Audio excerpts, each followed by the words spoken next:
Hello, I'm making this video as a plea that you don't become a help resistant complainer. Um, Meaning that you don't let yourself become stuck when you have your diagnosis. Avoidant personality disorder is just a collection of normal personality types. You know, you have this aspect of your personality, that aspect of your personality, you put them together, you become avoidant personality disorder. It's not unique, it's not abnormal. And I know there's a lot of people who self diagnose, it drives me crazy. And this is why, is because what happens when you get this diagnosis? Let me tell you, it might um, be interesting for approximately 20 seconds, and then that's it. Um,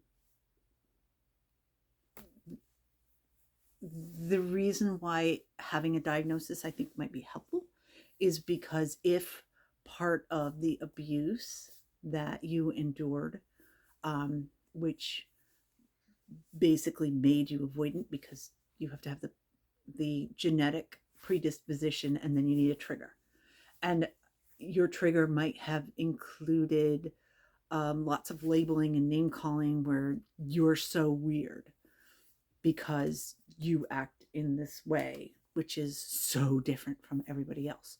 So, having a diagnosis, which is common enough to be in the DSM, I mean, like the original DSM, for example, never had anything about video game addiction because they didn't even have video games really back then, when it was first written. So, it didn't exist. There are enough people, it is common enough to be in the DSM. It's relatively normal to have avoidant personality disorder. So if somebody has been saying, you're so weird, you're so horrible, you're so defective, you're so whatever for your entire life for having these traits, then having a diagnosis normalizes you, maybe for the first time ever. That's what having the label is good for. What it's bad for, in my opinion, and also basically anybody that's trying to make the life better, what it's really, really awful for is if you think it's an identity, because it's not. It's just, again, it is a description of a collection of traits. That's all. It's not, I am avoidant, therefore I am whatever. No. Um, it's also not immediately making you part of a community suddenly, which, I mean, again, avoidant people kind of long for that. And so maybe you're thinking, okay, well, I have avoidant personality disorder and there's other people with it, and now we're going to buddy up. First of all, that's probably not going to happen because people with avoidant personality disorder don't tend to buddy up. The most hilarious thing I ever heard was, oh, let's do a convention. I'm like, let's tell the world that you don't have avoidant personality disorder without telling the world you don't have avoidant personality disorder, to suggest that you would make a convention and people all over the world they're gonna show up at your convention. It probably isn't happening. However, I think that trying to do convention if you actually have avoidant personality disorder is great. And for the longest time, cat, sorry, for the longest time, I was so annoyed with people who self diagnose. They self diagnose probably incorrectly. Most likely, if somebody self diagnosed as avoidant personality disorder, they actually have symptoms of depression. Cat. Anyway, But the reason why it annoyed me is because they sort of use it as an excuse and a shield and a way of staying in their little bubble and not actually making progress. So I really highly suggest that you don't do that. For a few reasons. First of all, your personality is still malleable. You might totally make, every diagnostic criteria and be able to be diagnosed, in your early 20s, but then make changes in your life because life is going to evolve. Everybody's going to change. Things do not stay the same. No matter how hard you try, they won't stay the same. So, you know, by your late 20s, things may have changed enough that you're not able to make that diagnostic criteria, and then your personality is sort of set, and then there you go. So that label is not going to work for you anymore, and that's perfectly fine. That's great. That's just one example. But the other thing might be that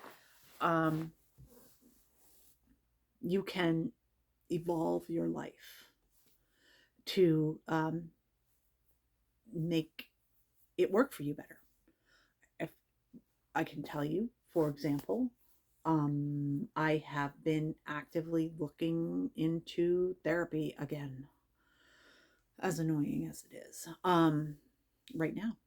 And I've been in and out of therapy enough that I've gotten to the point where I am very involved in seeing who the person that I'm looking at is, how they approach their therapy, to say this is not going to be a good fit. And I have rejected quite a few therapists, some straight off the bat, some that I actually got in touch with, and then I have to deal with them going, money.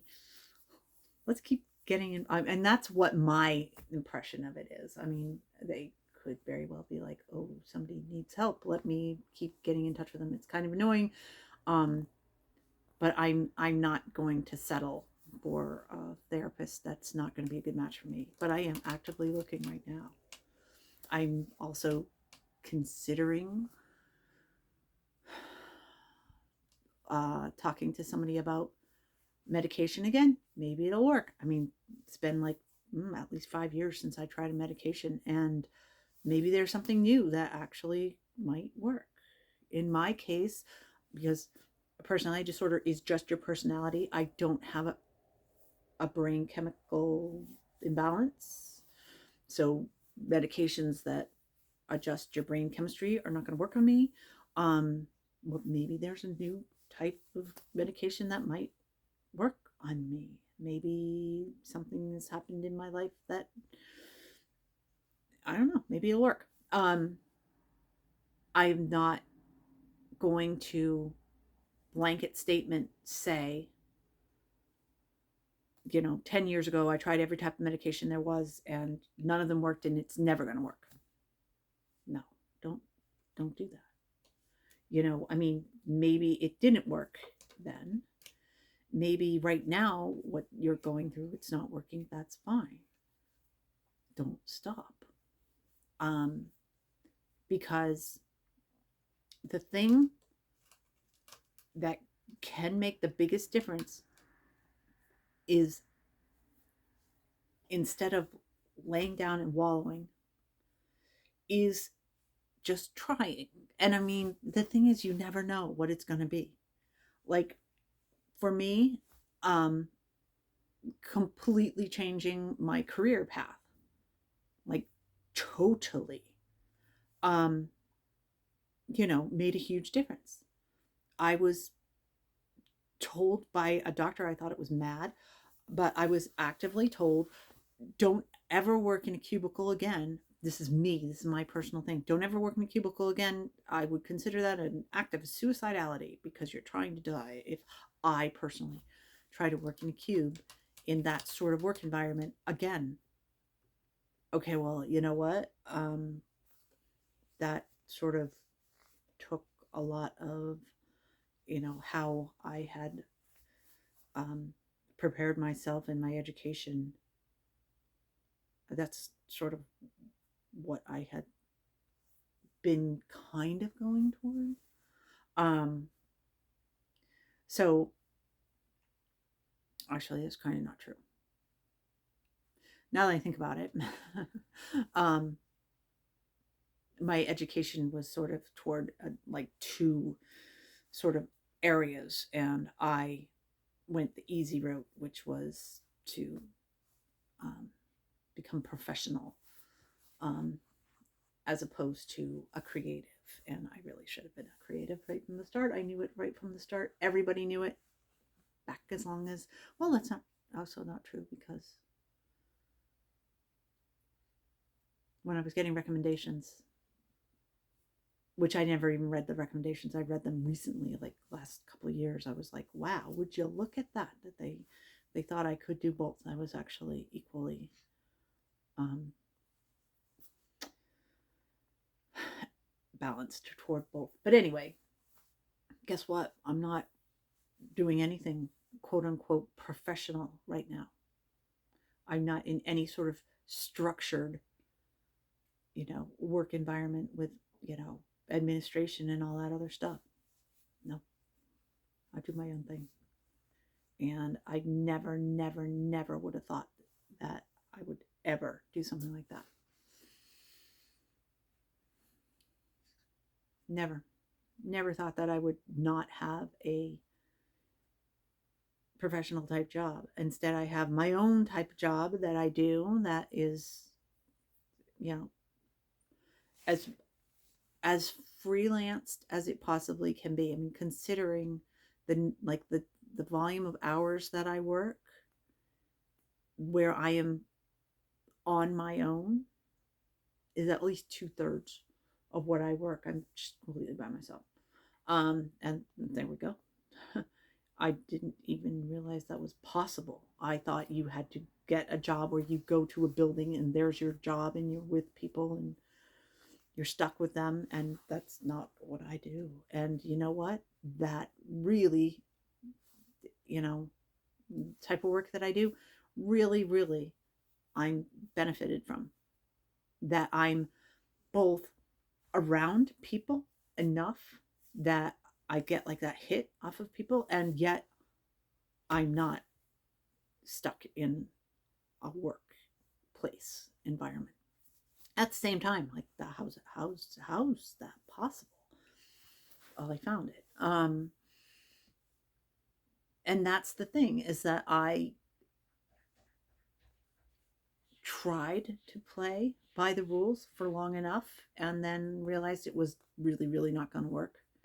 And then did my own thing and went out and thought about it and made choices that were not based on what you're supposed to do. I did the best thing for me and it worked out. And then when it wasn't working out as well anymore, which, that's life, things change. It lost its novelty. Um, I tried to figure out what I could do that would help me with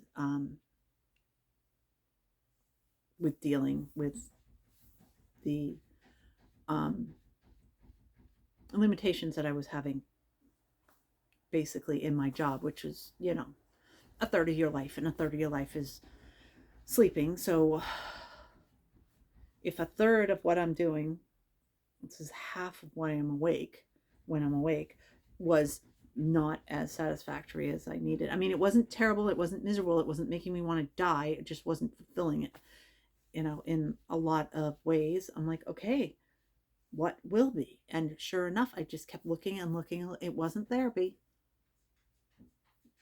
It wasn't people. Sorry if you can hear the cat, by the way. Cats. Um, it wasn't having somebody in my life that was forcing me to um, adapt in ways that didn't work for me.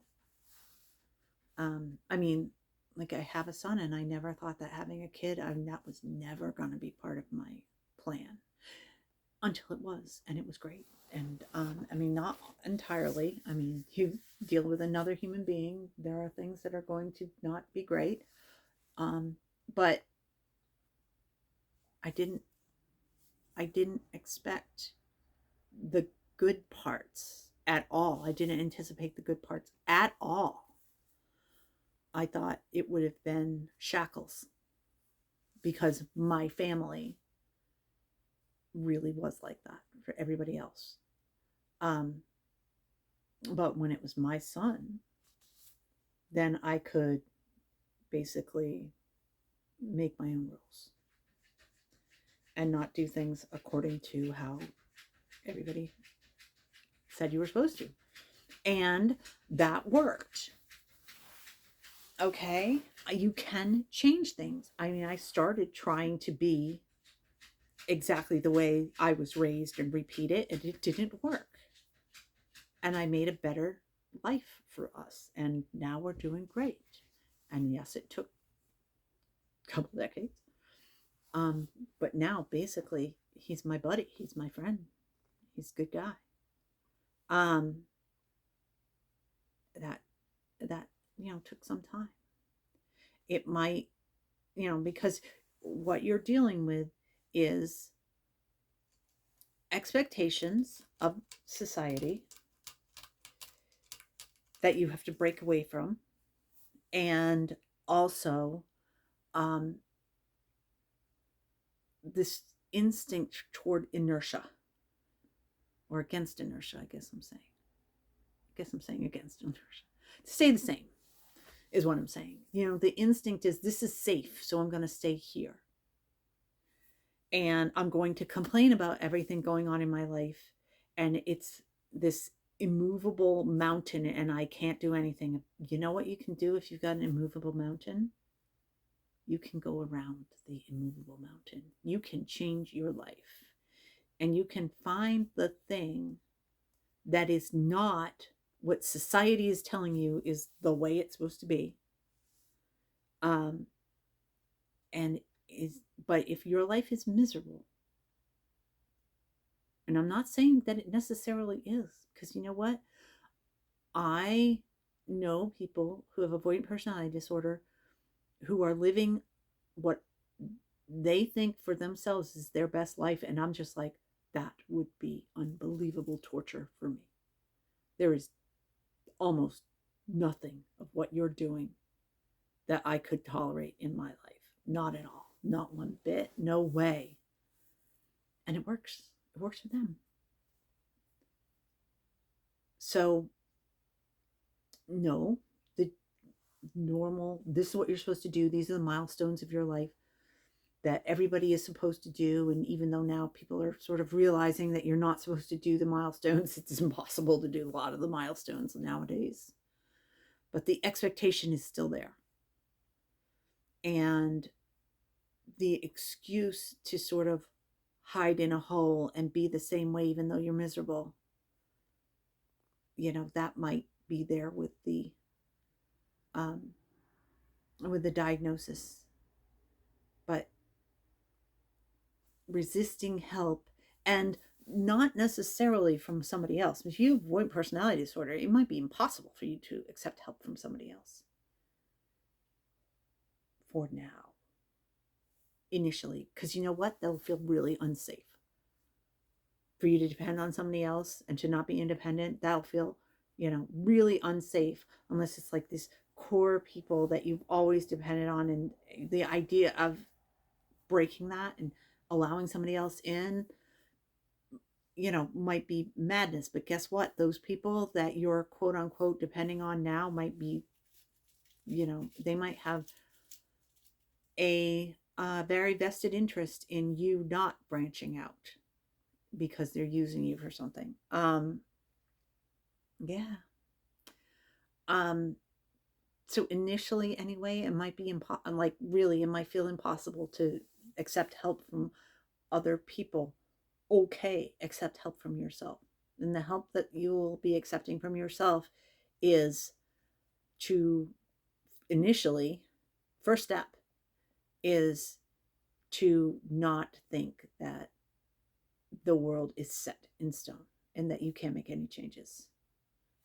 Um, that's the first step. And the next step after that is um, to not judge yourself with making changes. You know what? And you can do something and you can decide, okay, this is not working, and stop it and do something else. That also really, really, really hard for somebody with avoidant personality disorder. Um, but yeah, just don't just sit and complain and not make any changes. Anything that you do to change your life is eventually going to change your life for the better, because you get used to having things change. And once you've gotten used to having things change, then you'll get over sort of the panic of the changes. You'll accept the changes, and then you can judge, is this a good change for you or is this a bad change for you? And then you can slowly, slowly turn that ship toward something that's going to make your life better. Maybe better than anything that you could have imagined. Maybe for you, better than all of the, you know, general life milestones that we're all supposed to hit. Maybe you'll only hit one or two of them. Maybe you'll hit none of them. Maybe you'll have a radical new life that is, for you, absolutely perfect and has nothing to do with what you're supposed to do. And that'll be okay. And the more that you slowly, on your own time frame, and as you are able to do it, but again, slowly making a change, if it doesn't feel like there's been a change, if you're going so slowly that it might not happen as well happen, it may have not, well, if not, I can speak. You know what I mean? Like, if it doesn't feel like there's a change, either good or bad, if it feels exactly the same, then you're going too slow. That's how you know you're going too slow. And I mean, it might be that making a change, you're so not used to it that even just imagining it causes anxiety. Okay. Then you don't have to like physically do anything, but just imagine something until you get used to it. And then once you're used to it and it's not causing anxiety to think about it, then you can actually change. But if all you're going to do is say that your life sucks and do absolutely nothing different, that's basically not acceptable. Because people with avoidant personality disorder can have fulfilling lives. You actually can do what's best for you. But doing nothing and complaining, that's not doing what's best for you. Taking the label and saying, okay, well, I'm not going to change, I can't change, nothing's going to change, those are not the exact same things. Because guess what? Something is going to change. These people that you depend on are going to either leave or die, period. Because at some point, I mean, unless you die first, which hopefully you don't, you can't expect things to be the same forever. So since things are going to change anyway, you may as well figure what's going to work for you and change your life for the better. And I know that's like, oh God, how dare you say that? That's not easy. No, like I said, years and years and years and years. How long has it been since I had my diagnosis? Oh, at least 15 years. And I had no idea. I mean, it's probably getting close to 20 years. Getting close to 20 years. And yes, I'm still, from time to time, super anxious about the way that I live my life. And, the fact that I don't really have, a safety net, even now. And now I'm getting older. That's a problem. I should come up with at least a plan of what to do, if not actually having somebody I could depend on to help me if bad things happen, because they will happen. Things are going to change. Another 20 years, like, ooh. Um, hmm. That causes me anxiety that I don't really have a way of doing old age. I'm really good at having people depend on me. I am not good at having myself depend on anybody else for any reason whatsoever. As a matter of fact, what my plan has been to work on my health as much as possible, to make me as healthy as possible, so I can delay that fact. Okay, but that stopped a lot of my anxiety. Becoming healthier so that I can delay worrying about what happens to me in my old age. That's what I'm talking about. That's what I'm talking about. Is instead of just complaining about it, make changes in your life slowly but surely. Help yourself. Accept help from other people when you're able. If you're able, when it's safe. Instead of just wallowing and complaining. Don't do that. Don't do that. You don't need to make changes lightning fast. You don't need to upend your whole life. You just need to find the path for yourself that's going to make things a little bit better, and then a little bit better, and then a little bit better. It works. You can do it. And the alternative is wasting the time, because guess what? It's going to take just as long. When you finally pull yourself up by your bootstraps and make whatever changes that you need to make, it's going to take just as long. You're not going to ever be able to just snap your fingers and get something done. So if it's going to take you 10 years to really come to grips with what's going on in your life, maybe, like I said, mine's been well over 15 and I'm still not there yet. Which is okay, because my life is like 500 times better than it was when it started. It's just not to the end goal yet. If it's going to take you that long, may as well start now. And again, as slowly and as easily and as safely as you possibly can. And accepting help doesn't mean being under the thumb of somebody where they're dictating to you, do this with your life. No.